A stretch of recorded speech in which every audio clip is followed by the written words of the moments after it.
कुंती का त्याग। पांडव अपनी मां कुंती के साथ इधर से उधर भ्रमण कर रहे थे। वे ब्राह्मणों का वेश धारण किए हुए थे, भिक्षा मांगकर खाते थे और रात में वृक्ष के नीचे सो जाया करते थे। भाग्य और समय की यह कैसी अद्भुत लीला है। जो पांडव हस्तिनापुर राज्य के भागीदार हैं और जो सारे जगत को अपनी मुट्ठी में करने के में समर्थ हैं, उन्हीं को आज भिक्षा पर जीवन यापन करना पड़ रहा है। दोपहर के बाद का समय था। पांडव अपनी मां कुंती के साथ वन के मार्ग से आगे बढ़ते जा रहे थे। सहसा उन्हें वेदव्यास जी दिखाई पड़े। कुंती दौड़कर वेदव्यास जी के चरणों में गिर पड़ी। उनके चरणों को पकड़कर बिलक बिलक कर रोने लगी। उसने अपने आंसुओं से उनके चरणों को धोते हुए उन्हें अपनी पूरी कहानी सुना दी। वेदव्यास जी ने कुंती को धैर्य बंधाते हुए कहा, आंसू बहाने से कुछ नहीं होगा। जो ऊपर पड़ा है उसे धैर्य से सहन करो। जब अच्छे दिन आएंगे फिर सब कुछ ठीक हो जाएगा। चलो मेरे साथ चलो, मैं तुम्हें एक स्थान बता दे रहा हूँ। कुछ दिनों तक वहीं रहकर समय काटो। वेदव्यास जी पांडवों को एक नगर में ले गए। उस नगर का नाम था एक चक्रा। आज के बिहार राज्य में शाहाबाद जिले में आरा नामक एक बड़ा नगर है। महाभारत काल में आरा को ही एक चक्रा के नाम से पुकारा जाता था। उन दिनों एक चक्रा में केवल ब्राह्मण ही निवास करते थे। वेदव्यास जी पांडवों को एक चक्रा में पहुंचाकर चले गए। पांडव एक ब्राह्मण के घर में निवास करने लगे। पांचों भाई प्रतिदिन भिक्षा मांगने के लिए जाया करते थे। भिक्षा में जो अन्न मिलता था उसी से अपने जीवन का निर्वाह करते थे। उन दिनों एक चक्रा में एक राक्षस के द्वारा बड़े जोरों का आतंक फैला हुआ था। उस राक्षस का नाम था बक। एक दिन वह दिन में वन में छिपा रहता था, रात में बाहर निकलता था और एक चक्रा में घुस जाता था। जिसे भी पाता था मार डालता था। खाता तो एक दो ही आदमी को था, पर 15-20 आदमियों के प्राण रोज जाते थे। आखिर एक चक्रा के निवासियों ने बक से एक समझौता किया।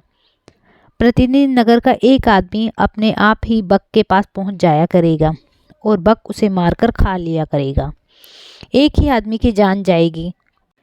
व्यर्थ में मारे जाने वाले लोग बच जाया करेंगे। बक ने भी इस समझौते को स्वीकार कर लिया। उसे जब बैठे बिठाए ही भोजन मिल जाता था तो वह समझौते को स्वीकार न करता तो क्या करता। उसने समझौते को स्वीकार करते हुए चेतावनी दे रखी थी कि अगर समझौते का उल्लंघन किया गया तो वह एक चक्रा को उजाड़कर मिट्टी में मिला देगा। बस उसी दिन से क्रम से एक घर का एक आदमी बक के पास जाने लगा। बक उसे खाकर अपनी क्षुधाग्नि को शांत करने लगा। संयोग के बाद एक दिन उस ब्राह्मण के घर की बारी आ गई। उसके घर में पांडव अपनी माँ के साथ निवास करते थे। ब्राह्मण दोपहर के पूर्व का समय था। कुंती अपने कमरे में बैठी हुई थी। उस दिन भीम किसी कारणवश भिक्षा मांगने नहीं गया था। वह भी कमरे के भीतर कुंती के पास ही मौजूद था। सहसा कुंती के कानों में किसी के रोने की आवाज़ आई। रोने और विलाप करने का वह स्वर उस ब्राह्मण के कमरे से आ रहा था जिसके घर में वह ठहरी हुई थी। जब कुंती से विलाप का यह सकरुण स्वर सुना ही नहीं गया तो वह ब्राह्मण के कमरे में जा पहुंची। उसने जहाँ जो कुछ देखा उससे वह सन्नाटे में आ गई। ब्राह्मण के कुटुंब में कुल 3 ही ब्राह्मण थे, 3 ही प्राणी थे, ब्राह्मण, ब्राह्मणी और उसका एक युवा पुत्र। तीनों बिलक बिलक कर रो रहे थे। हाय हाय, अब क्या होगा? अब तो सब कुछ मिट्टी में मिलकर रहेगा। कुंती ने तीनों को रोते हुए देखा। ब्राह्मण से पूछा, विप्रवर, आप तीनों इस प्रकार क्यों रो रहे हैं? क्या मैं जान सकती हूँ कि किस दारुण कष्ट ने आप तीनों को अत्यंत दुखी बना रखा है? ब्राह्मण ने आंखों से आंसू की बूंदें गिराते हुए उत्तर दिया, बहन, तुम सुनकर क्या करोगी? हमारा कष्ट ऐसा कष्ट है जिसे कोई दूर नहीं कर सकता। कुंती ने सहानुभूतिपूर्ण स्वर में कहा, हम तो गरीब ब्राह्मण हैं। सच है, हम आपके कष्ट को दूर नहीं कर सकते, किंतु फिर भी सुनने में हर्ज ही क्या है? हो सकता है हम आपका कुछ काम आ जाए। जब कुंती ने बहुत आग्रह किया तो ब्राह्मण ने बक राक्षस की पूरी कहानी उसे सुना दी। कहानी सुनाकर उसने सिसकते हुए कहा, बहन, हम कुल 3 ही प्राणी हैं। यदि कोई एक राक्षस के पास जाता है तो वह उसे मारकर खा जाएगा।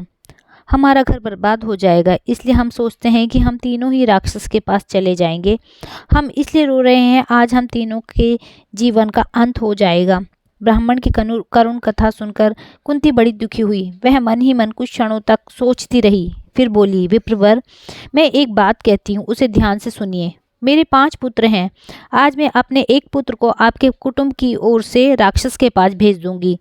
यदि राक्षस मेरे पुत्र को खा जाएगा तो भी मेरे 4 पुत्र शेष रहेंगे। कुंती की यह बात सुनकर ब्राह्मण स्तब्ध रह गया। उसने परोपकार में धन देने वाले लोगों की कहानियां तो बहुत सुनी थी, पर पुत्र देने वाली बात आज उसने पहली बार सुनी। वह कुंती की ओर देखता हुआ बोला, बहन, तुम तो कोई स्वर्ग की देवी ज्ञात हो रही हो।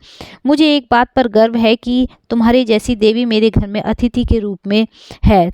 तुम मेरे लिए पूजनीय हो। मैं अपनी अतिथि से प्रतिदान लूं, यह अधर्म मुझसे नहीं हो सकेगा। मैं मिट जाऊंगा, पर मैं अतिथि को कष्ट में नहीं पड़ने दूंगा। ब्राह्मण की बात सुनकर कुंती बोली, आपने हमें आश्रय देकर हम पर बड़ा उपकार किया है। आप हमारे उपकारी हैं। हमारा धर्म है कि आपको कष्ट में न पड़ने दें। आप अपने धर्म का पालन तो करना चाहते हैं, पर हमें अपने धर्म पालन करने से क्यों रोक रहे हैं? कुंती ने जब बहुत आग्रह किया तो ब्राह्मण ने उसकी बात मान ली। उसने दबे स्वर में कहा, अच्छी बात है बहन, ईश्वर तुम्हारा भला करे। कुंती ब्राह्मण के पास से उठकर भीम के पास गई। उसने पूरी कहानी भीम को सुना दी। सुनाकर उससे कहा, बेटा, परोपकार से बढ़कर दूसरा कोई धर्म नहीं होता। तुम ब्राह्मण कुटुंब की ओर से बक के पास जाओ। यदि बक तुम्हें मारकर खा जाएगा तो मुझे प्रसन्नता होगी कि मेरा बेटा परोपकार की वेदी पर बलिदान हो गया। भीम ने बड़े हर्ष के साथ अपनी माँ की आज्ञा को स्वीकार कर लिया। उसने कहा, माँ, तुम्हारी आज्ञा शिरोधार्य है। बक मुझे क्या मारकर खाएगा? तुम्हारे आशीर्वाद से मैं उसे मिट्टी में मिला दूंगा। संध्या का समय था। भीम एक गाड़ी के ऊपर खाने पीने का सामान लादकर उसे खींचता हुआ बक के निवास स्थान की ओर चल पड़ा। वह बक के निवास पर पहुंचकर गाड़ी पर लदे हुए खाने के सामान को स्वयं खाने लगा। बक कुपित हो उठा। वह गरजता हुआ बोला, एक तो तुम देर से आए हो और ऊपर से मेरा भोजन खा रहे हो। इतना कहकर वह भीम पर टूट पड़ा। भीम तो पहले ही तैयार था। दोनों में मल्ल युद्ध होने लगा। दोनों की गर्जना और ताल ठोकने के शब्दों से वायुमंडल गूंज उठा। बक ने बड़ा प्रयत्न किया कि वह भीम को मल्ल युद्ध में पछाड़ दे, पर वह सफल नहीं हुआ। वह स्वयं भीम की पकड़ में आ गया। भीम ने उसे धरती पर गिराकर उसके गले को इतने जोरों से दबाया कि उसकी जीभ बाहर निकल कर आ गई। वह प्राण शून्य हो गया। भीम ने उसे उठाकर नगर के फाटक के पास फेंक दिया। उधर संध्या समय चारों भाई भिक्षाटन से लौटे तो कुंती से सब कुछ सुनकर वे बड़े दुखी हुए। उन्होंने अपनी माँ से कहा, तुमने भीम को अकेले भेजकर अच्छा नहीं किया। हम भाइयों में वही एक ऐसा है जो संकट के समय काम आता है। कुंती ने अपने पुत्रों को समझाते हुए कहा कि तुम चिंता क्यों करते हो? तुम देखोगे कि मेरा भीम बक को मिट्टी में मिलाकर आएगा। फिर चारों भाई भीम का पता लगाने के लिए चल पड़े। वे अभी कुछ ही दूर गए थे कि भीम अपनी मस्ती में झूमता हुआ आता दिखाई पड़ा। चारों भाई दौड़कर भीम से लिपट गए। भीम ने उन्हें बताया कि उसने किस तरह अत्याचारी बक को नरक में पहुंचा दिया है। भीम ने घर पहुंचकर अपनी माँ के चरण स्पर्श किए। उसने कहा, माँ, तुम्हारे आशीर्वाद से मैंने बक का संहार कर दिया। अब एक चक्रा के निवासी सदा सदा के लिए भयमुक्त हो गए। कुंती ने भीम का मुख चूमते हुए कहा, बेटा भीम, मुझे तुमसे यही आशा थी। मैंने इसलिए तो तुम्हें बक के पास भेजा था। प्रभात होने पर एक चक्रा निवासियों ने नगर के फाटक पर बक का मृत अवस्था में पड़ा हुआ शरीर देखा। उन्हें जहाँ प्रसन्नता हुई वहीं आश्चर्य भी हुआ। बक का वध किसने किया? क्या ब्राह्मण ने? एक चक्रा के निवासी दौड़े दौड़े ब्राह्मण के घर पहुंचने लगे। थोड़ी ही देर में ब्राह्मण के द्वार पर बहुत भीड़ लग गई। भीड़ एकत्रित हो गई। ब्राह्मण ने के जयनाद से धरती और आकाश गूंजने लगे। ब्राह्मण ने भीड़ को शांत करते हुए कहा, भाइयों, बक का वध मैंने नहीं किया है। उसका वध तो मेरे घर में ठहरी हुई ब्राह्मणी के बेटे ने किया है। एक चक्रा के निवासी इस बात को तो जान गए कि बक का वध ब्राह्मण के घर में टिकी हुई ब्राह्मणी के एक बेटे ने किया है, किंतु अधिक प्रयत्न करने पर भी वे यह नहीं जान सके कि ब्राह्मणी कौन है और उसके 5 बेटे कौन हैं। किंतु जानने पर भी यह तो हुआ ही कि एक चक्रा निवासी ब्राह्मणी और उसके पुत्रों का बड़ा आदर करने लगे। स्वयं ब्राह्मण भी गर्व का अनुभव करने लगा कि जिस ब्राह्मणी के पुत्र के एक चक्रा के निवासियों को सदा सदा के लिए संकट मुक्त करा दिया है, वह अपने घर में अतिथियों के रूप में टिकी हुई है।